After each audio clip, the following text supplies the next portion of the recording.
ஏன் இப்படி இருக்க? உனக்காக இந்த ஆகு என்னெல்லாம் செஞ்சிருக்கான்னு மறந்துட்டியா? உனக்காகவே அவன் வாழ்ந்திருக்கான். உலகத்துல உன்னை விட முக்கியமான விஷயம் அவனுக்கு எதுவும் கிடையாது. அவனை பத்தி உனக்கு கவலையே இல்ல. அசிங்கமா இருக்கு. உனக்காக அவன் அவனுடைய உயிரையே விட்டு கொடுத்திருக்கான். ஆனா அவனை பத்தி உனக்கு கவலையே இல்லையா? உனக்காக தான் அவன் பலசாலி ஆகணும்னு ஆசைப்பட்டான். கடைசியில ஒரு உண்மையான ஷினோபியா மாறி அவன் உயிரையும் உனக்காக தியாகம் செஞ்சிருக்கான். இதை எல்லாத்தையும் உன் கனவுக்காக தான் அவன் செஞ்சிருக்கான். நான் அவரோட ஆசைகளை எப்படியாவது உண்மையாக்கணும். அதுதான் என்னோட ஆசை.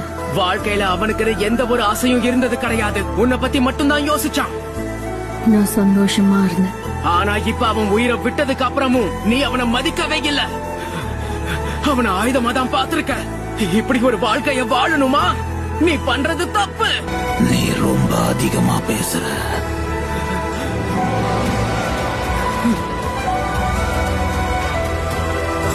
வாளால ஏற்படாத காயம் வார்த்தையால ஏற்பட்டிருக்கு.